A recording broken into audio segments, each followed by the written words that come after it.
자, 이준석 대표의 이러한 반응, 또 이분 유튜버들 학력 위조서를 어떻게 봐야 될까요? 근거 전혀 없죠. 근거 없죠. 그러니까 이분들이 아주 독특한 분들이거든요. 유튜버들이? 우리가 사는 현실에 사는 게 아니라 음. 어떤 평행 우주가 있어서 또 딴 세상에 살고 있거든요. 근데 그런 사람들이 지금 와가지고 약간 외계인 같은 분들입니다.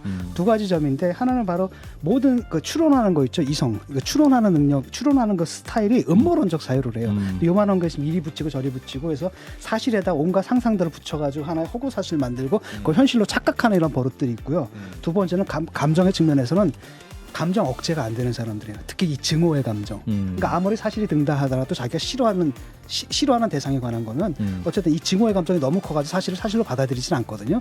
옛날에 타블로시 스탠포드 졸업과도 똑같은 거예요. 유형이 있는 거죠. 뭘 대하면 또 다른 의혹이 나오고 증명하면 다 계속 또 다른 의혹이 나와요. 그다음에 네가 무죄라는 걸 증명해라. 나중에 이렇게 나옵니다. 그러니까 결국은 이게 뭐냐면 그 유튜버들이 술사들이거든요. 멀쩡한 사람들 속여가지고 그런 세상에 빠뜨리고 그걸로 돈 버는 사람들이거든요. 그래서 이거는 오래 갑니다. 오래 갈 거다. 예, 네. 이분들 결코 포기하지 않을 거예요. 포기하지 않을 것이다. 네, 한판 브리핑 김수민 평론가와 함께하겠습니다. 어서 오십시오. 네, 반갑습니다. 네, 그리고 오프닝에 새로 인사드렸습니다. 서영주 더불어민주당 상근 부대변인 어서 오십시오. 네, 반갑습니다. 애청자시라고 해서 모셨습니다. 네, 자주 듣습니다. 예, 우리 김성희 소장이 잠시 출장을 떠나서 자리를 보셨어요. 자, 첫 번째 소식은 아시아나항공 여객기가 출입문이 열렸어요. 그 제주에서 대구로 가다가 승객들이 공포에 떨었다고 하는데 어떤 상황이었습니까? 네, 오늘 오전 11시 49분 제주공항을 출발한 아시아나항공 여객기였는데요. 12시 45분에 대구 공항에 착륙하기 직전에 출입문이 갑자기 열렸고 그 상태로 활주로에 내렸습니다. 당시 탑승객은 194명이었는데 승객 중에는 울산 전국 소년 체육대회에 참가하려던 제주 초중등 학생 선수들이 육상 선수들이 다수 포함이 돼 있었고요. 다친 사람은 없지만 일부 승객이 놀라서 호흡 곤란을 일으키는 그런 상황도 발생을 했습니다. 이들은 착륙 직후에 응급차를 타고 병원으로 옮겨졌고 의식을 잃은 경우는 없다라고 전해졌는데요. 경찰은 사고 경위를 조사 중인데 일단 드러난 것은 비상구 쪽에 앉아있던 30대 남성 승객이 비상구 레버를 열었다라고 하는 그런 대목입니다. 그 당시에 이미 놀란 승객들이 만류를 했는데도 막무가내였다라고 하고요. 이 레버는 잡아당기면 열 수가 있는 것이고 별도의 잠금 장치가 없는데 높은 상공에서는 열기 어렵지만 조금 고도를 낮출 경우에는 열 수도 있다라고 하는 그런 얘기가 나오고 있습니다. 그리고 승무원들은 그때 뭘 하고 있었느냐? 그러니까 그때 착륙을 하는 상황이었기 때문에 본인들도 안전띠를 하고 기다리고 있는 이런 상황이었기 때문에 제지하기에 역부족이었다라고 알려지고 있습니다. 예, 뭐 관련 영상까지 뭐 공유되고 있긴 한데 또 정부에서 추가 조사하고 있기 때문에 또 진상이 나올 수 있을 것 같습니다. 자, 정치 얘기해 보죠. 김기현 국민의힘 대표, 민주당 이재명 대표가 회동을 놓고 신경전을 벌이고 있는데 결국 두 분이 만나기로 했군요.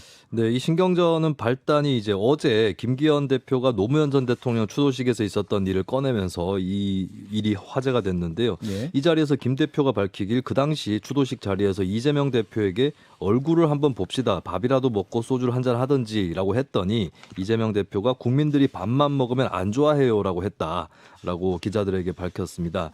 그리고 또 김기현 대표는 윤 대통령에게 이 대표와의 만남을 건의할 생각이 없냐는 질문을 받고 문재인 전 대통령도 내가 당 대표 권한대행일 때 나를 안 만났다라고 대답을 하기도 했습니다. 근데 이에 대해서 이재명 대표는 오늘 최고위원회에서 뜬금없이 소주 한잔 하자 하더니 야당이 거절한 것처럼 언론 플레이한 것을 아쉽게 생각한다라고 하면서 밥 먹고 술 먹는 것은 친구분들과 하라라고 반박을 했습니다. 다만 공개적인 정책 대화는 언제든지 환영한다라고 밝혔습니다. 예, 밥 먹고 술 먹는 거 친구들이랑 해라. 이게 또 아침에 뉴스 많이 나왔는데 그냥 안 만날 것 같은데 갑자기 또 가능성이 높아졌네요. 반전됐어요. 이재명 대표의 정책 대화 제안에 국민의힘이 수용 의사를 밝혔다라고 전해지면서 상황이 급반전됐습니다. 민주당 강선우 대변인은 오늘 기자들과 만난 자리에서 우리 당의 당 대표 간 정책 대화 제안과 관련해 국민의힘이 수용 의사를 밝혀왔다라고 밝혔고요. 양당 정책위의장 비서실장 등으로 실무단을 구성해서 협의를 하고자 한다라고 하면서 실무단에서 분야별 정책 과제를 선별하겠다라고 밝혔습니다. 김기현 국민의힘 대표도 입장을 밝혔는데요.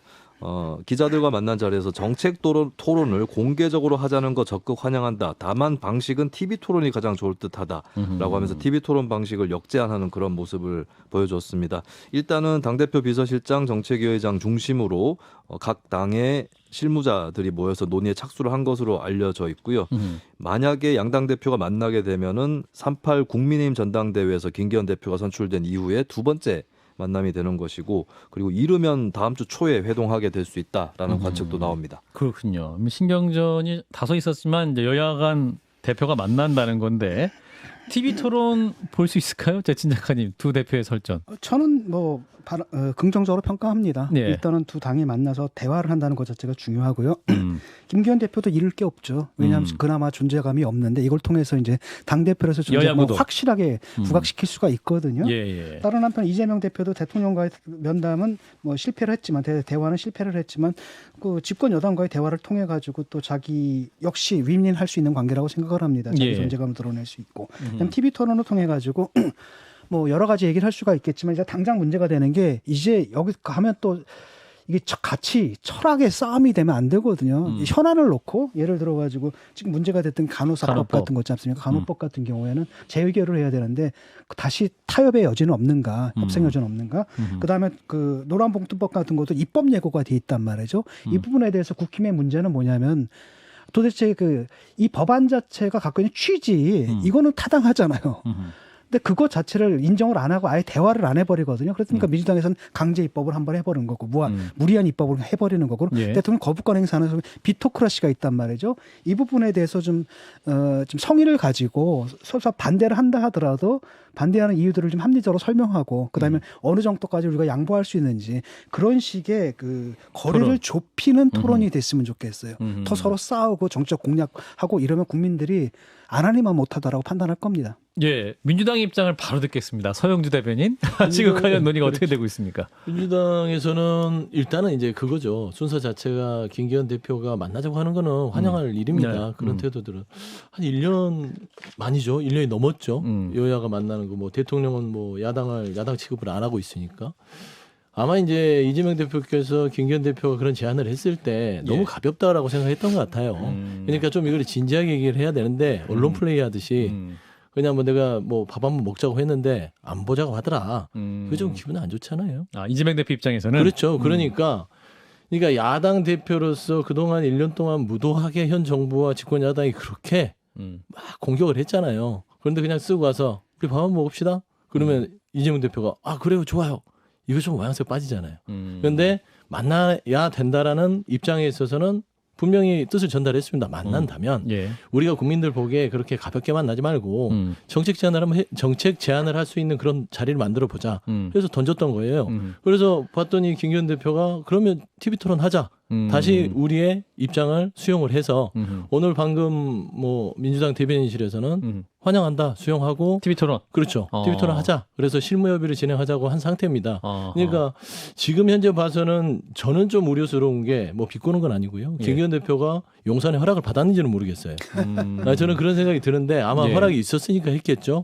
뭐 말씀한 대로 김기현 대표 자체가 아니면 본인의 존재감이 너무 떨어지니까 본인 스스로 자가 발전할 수도 있지만 결국에는 정치가 만나야 뭔가 풀리지 않겠습니까? 아까 제가 한줄 논평에서도 얘기했듯이 만나야 됩니다. 윤석열 대통령도 취임사에서 정치 해결점을 만나고 이야기하고 대화하고 그래서 어떤 협의점을 찾는 거라고 했어요.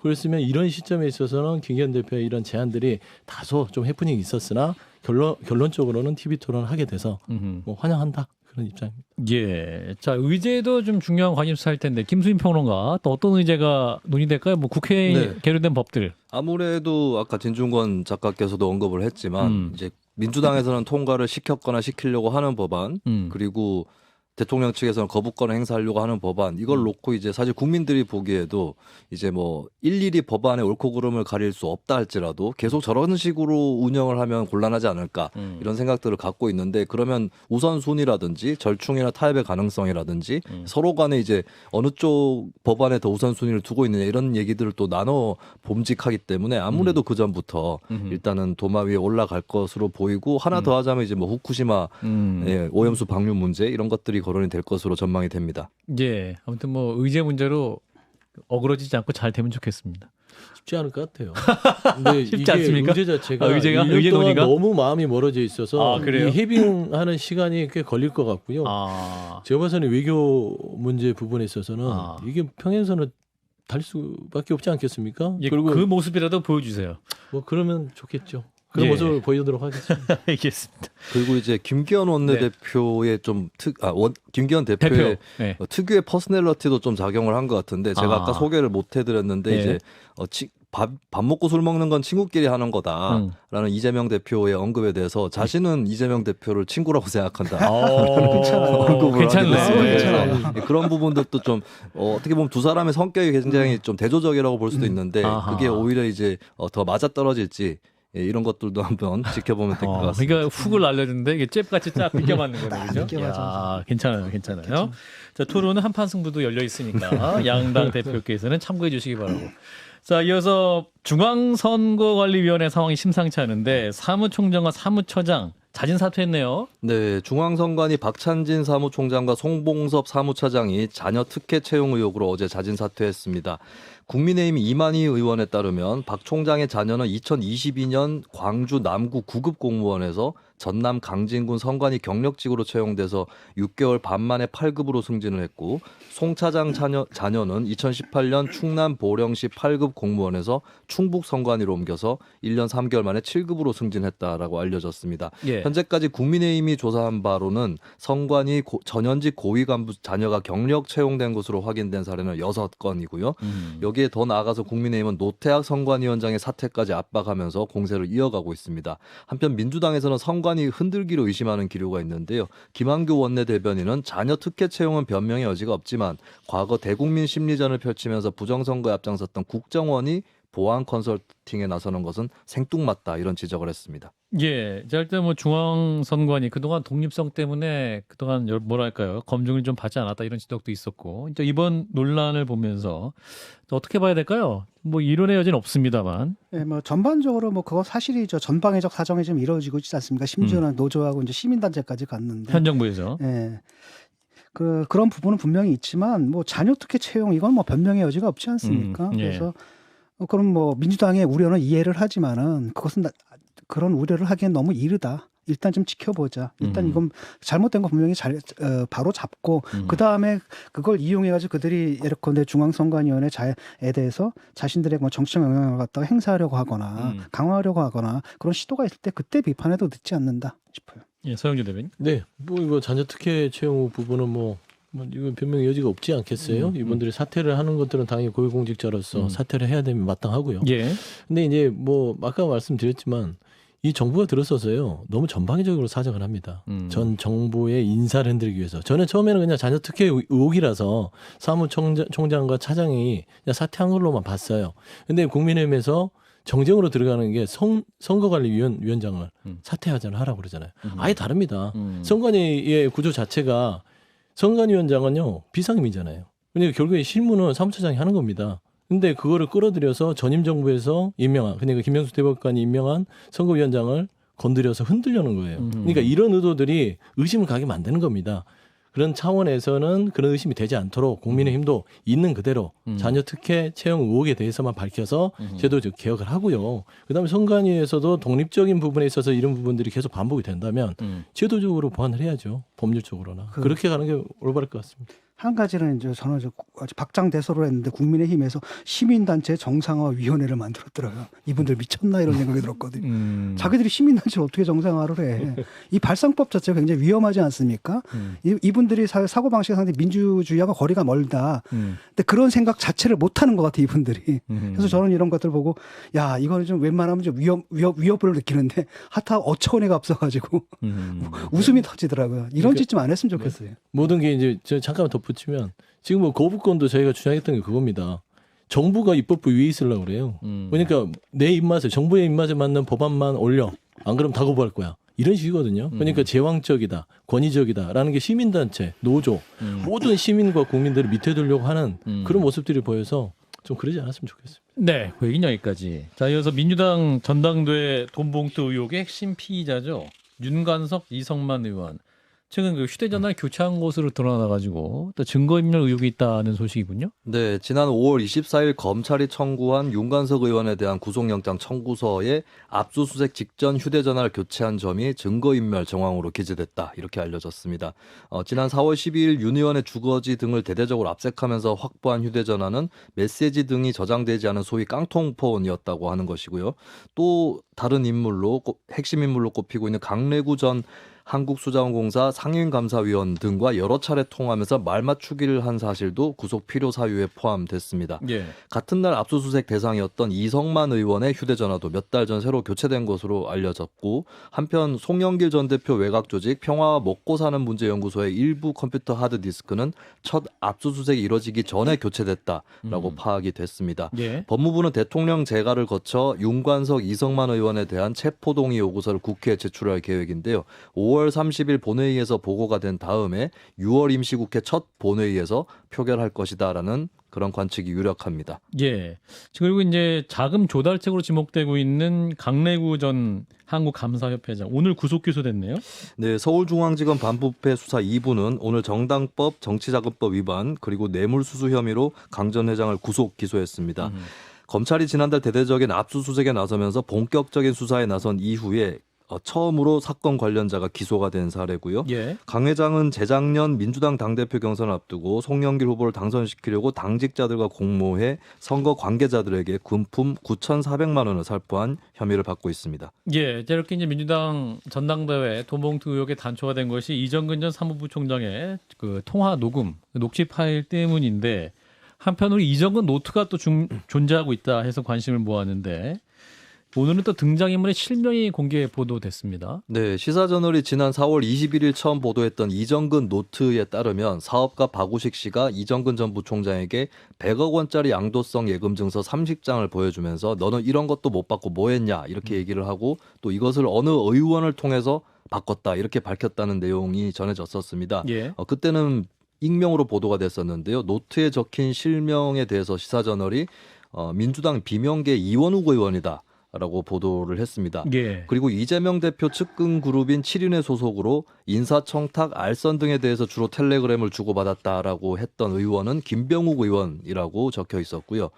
그리고 박우식 씨가 5천만 원 등의 자금을 넣어줌이라고 되어 있는 대목에 나오는 그 정치인은 동교동계 출신이고 친이낙연계인 서른 의원이라고 알려졌고 이제 그밖에 이정근 전 부총장, 친이재명계의 김영진 의원, 친문계의 고용진 의원 등이었다.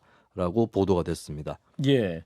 이게 또 이니셜이 아니라 실명까지 거론되면 해당 의원들이 굉장히 큰 반응이 나올 것 같은데 네. 어떻게 입장이 나왔습니까? 이원욱 의원은 시사저널에 반박을 했는데요. 이정근은 예전에 집회 나가서 한두 번 본 게 전부고 박우식은 모른다면서 왜 예. 내 이름이 들어갔는지 모르겠다라고 밝혔습니다. 그리고 양도성 예금 증서의 경우는 예금처에서 현금화를 하는 경우 누구나 지급받을 수 있는데 CD를 현금화하는데 왜 국회의원이 필요하냐라고 반문을 했습니다.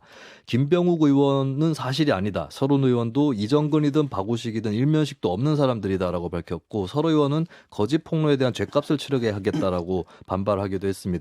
김영진 의원은 이정근은 사무부총장을 했기 때문에 알 수밖에 없다. 그러나 박우식은 전혀 알지 못한다고 밝혔고요.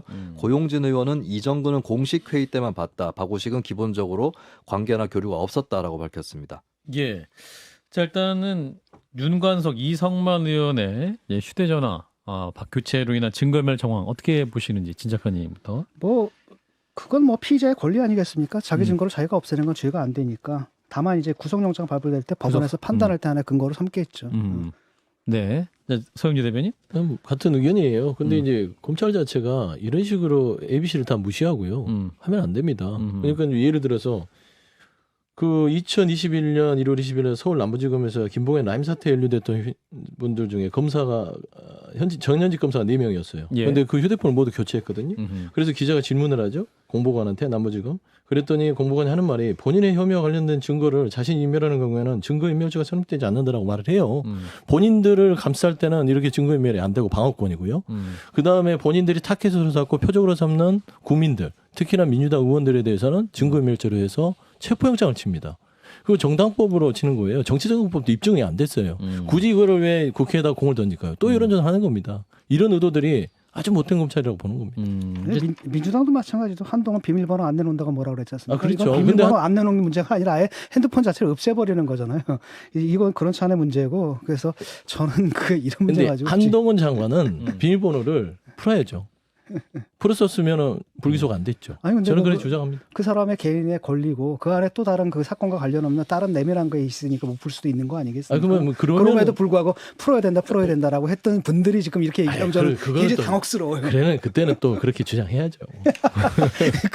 예, 쿨하게 그때는 말씀하셨는데. 자, 근데 이정근 노트에 또 이 실명이 거론됐어요. 이거 어떻게 봐야 됩니까? 그래도 이게 이정근 씨가 쓴 내용인 거죠, 그러니까. 그쵸. 예. 일단은 이제 노트의 내용이 사실인지는 알 수 없으나 예. 쓴 것은 거는 이정근 씨가 맞다라고 하는 것이죠. 맞다라는 네. 것이죠. 그걸 왜 썼을까 생각했거든요. 근데 아마도 이게 약간 보험용, 예를 들어서 민주당이 나를 지켜주지 않으면 이런 것들을 깔 수도 있다. 아마 이런 용도로 만든 것 같아요. 그러니까 전혀 터무니없는 얘기를 적지는 않았을 거라고 생각하거든요. 예. 왜냐하면 이게 보험용 카드가 되려면 예. 뭔가가 사실이 들어 있어야 되는데 그렇다고 하더라도 이게 그거 자체가 보면은 어떤 걸 보면 이게 지금 이게 가능한 얘기인가 싶은 얘기들도 좀 있고 그래서 전원과 풍문이 많이 섞여 있는 것 같아요. 그래서 검찰에서는 핵심적인 게 바로 뭐냐면 단지 전원과 풍문의 수준을 넘기 위해서는 증거로 입증을 해야 되거든요. 이거는 그래서 얼마나 많은 증거들을 확보하느냐 거기에 이제 관건이다라고 생각합니다. 예, 민주당 입장 아니 듣겠습니다. 이게 이제 첩보와 정보 그런 차이인데요. 예. 이제 주어드린 얘기로 적은 노트 같아요. 이정근 씨가? 그렇죠. 왜 그러냐면 이정근 씨가 보면은 정치 문화적 2016년입니다. 저보다 더 낮아요.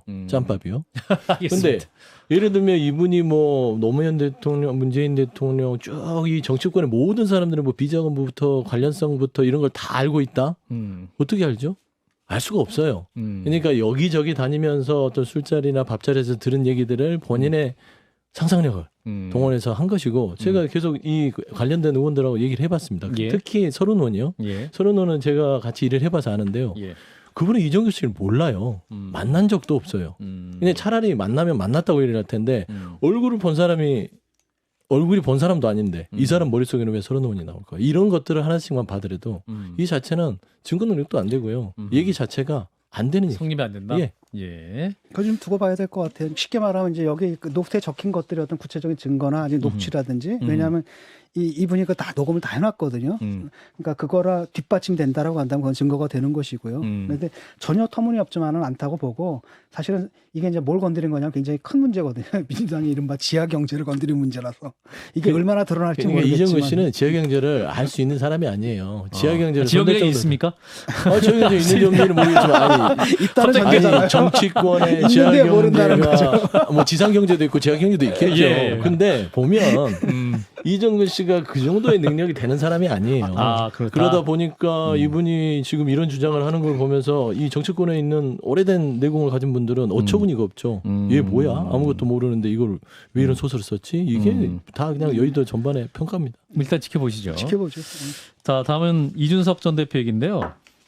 학력 위조 의혹을 제기한 유튜버들이 있었는데 이를 반박하자 이 전 대표가 10억 내기라다면 어떻겠냐라는 말을 했군요. 네, 예전에도 뭐 하버드대 학력 위조 의혹 제기를 하는 사람들이 있었는데요. 근데 예. 최근에 또 등장을 했습니다. 예를 들면 차명진 전 의원이나 국민의힘 중앙위원회 여성본과의 김영윤 부위원장 등이었는데 예. 내용은 대체로 이렇습니다. 학교를 다닌 건 맞지만 졸업이 의심스럽다라고 하는 것이고 이 전 대표가 복수 전공을 했다고 하는데 당시 하버드대에는 복수 전공 제도가 없었다. 또 이 전 대표의 논문과 과제가 남아있지 않다. 졸업 증명서가 다른 하버드 증명서와 다르다 등등의 주장을 펼쳐왔습니다. 예. 이에 대해서 이준석 전 대표는 SNS를 통해 해당 의혹을 제기한 유튜버들을 싸그리 고소해놨다라고 하면서 고소장이 아직 도달 안 해서 정신을 못 차리는 것이다. 이번엔 박멸하겠다라고 밝혔습니다. 박멸. 예, 그리고 성적표, 졸업증명서, 졸업생 사이트 접속 인증까지 수사기관에서 다 해서 결론을 냈던 사안이라고 하면서 그렇게 찾는, 그러니까 그 의혹 제기자들이 그렇게나 찾는 논문도 있다. 표절도 안 했고 독창적 연구였다라고 반박을 했습니다. 그러면서 하버드 졸업이 거짓이거나 복수 전공이 허위인지 10억 내기라도 하면 어떻겠냐 이렇게 말하기도 했습니다. 예, 굉장히 강하게 반응을 보인 거죠. 네, 그렇습니다. 자, 이준석 대표의 이러한 반응 또 이분 유튜버들 학력 위조설 어떻게 봐야 될까요? 근거 전혀 없죠. 근거 없죠. 그러니까 이분들이 아주 독특한 분들이거든요. 유튜버들이? 우리가 사는 현실에 사는 게 아니라 어떤 평행 우주가 있어서 또 딴 세상에 살고 있거든요. 근데 그런 사람들이 지금 와가지고 약간 외계인 같은 분들입니다. 두 가지 점인데 하나는 바로 모든 그 추론하는 거 있죠. 이성. 그러니까 추론하는 능력, 추론하는 그 스타일이 음모론적 사유를 해요. 요만한 거 있으면 이리 붙이고 저리 붙이고 해서 사실에다 온갖 상상들을 붙여가지고 하나의 허구 사실 만들고 그걸 현실로 착각하는 이런 버릇들이 있고요. 두 번째는 감정의 측면에서는 감정 억제가 안 되는 사람들이에요. 특히 이 증오의 감정. 그러니까 아무리 사실이 든다 하더라도 자기가 싫어하는 대상에 관한 거면 어쨌든 이 증오의 감정이 너무 커가지고 사실을 사실로 받아들이진 않거든요. 이거 아무리 반박해도 반박 안 될 겁니다. 뭘 졸업 증명서 떼다 주고 해도 결코 반박 안 돼요. 이건 일종의 종교고 일종의 오성에 걸린 마법이거든요. 이게 옛날에 타블로시 스탠포드 졸업과도 똑같은 거예요. 유형이 있는 거죠. 뭘 대하면 또 다른 의혹이 나오고 증명하면 다 계속 또 다른 의혹이 나와요. 그다음에 네가 무죄라는 걸 증명해라. 나중에 이렇게 나옵니다. 그러니까 결국은 이게 뭐냐면 그 유튜버들이 술사들이거든요. 멀쩡한 사람들 속여가지고 그런 세상에 빠뜨리고 그걸로 돈 버는 사람들이거든요. 그래서 이거는 오래 갑니다. 오래 갈 거다. 예, 네. 이분들 결코 포기하지 않을 거예요. 포기하지 않을 것이다. 소영재 당연히 포기하지 않겠죠. 이거는 뭐 의도가 분명하지 않습니까? 그러니까 돈벌이 수단이죠. 조회 클릭수 이거 노리고 하는 것 같고요. 근데 이런 부분들이 지금 현재 뭐 유튜브부터 시작해서 여러 가지 뉴미디어가 정착이 되고 있는 과정에서 이런 분들 때문에 뉴미디어 자체가 신뢰가 국민들한테 잃어버리는 거거든요. 저는 이런 부분들은 좀 어떤 법적 잣대로 뭐 좀 혼이 나야 된다고 봐요. 근데 이준석 전 대표 같은 경우는 선출직 많이 나왔잖아요. 물론 안 되긴 했지만 예. 그래도 이미 그런 학력이나 이런 부분들에 있어서는 검증이 된 부분이고 심지어 뭐 이제 국민의힘에 당대표도 한번 했잖아요. 이런 사람한테 뭐 학력 위조를 제기를 해서 이런 논란을 만들어서 본인들의 집중도를 높인다? 이거는 좀 아주 안 좋은 아주 황색 저널의 대표적인 표상이다. 두 부류가 있거든요. 그런 사람들. 하나는 사기꾼 유형하고 교주 유형이 있어요. 교주 유형은 지가 하는 거짓말을 자기가 믿는 사람이고 사기꾼 유형은 지는 안 믿어요. 근데 그 팔로워들이나 그 구독자들을 믿게 만드는 사람이고요. 어느 쪽인지 모르겠습니다. 예. 김수진 평론가 그럼 이준석 전 대표는 10억을 벌게 될까요? 뭐 상대방이 내기를 하지 않을 것 같기 때문에. 내기 응하지 않아서. 네.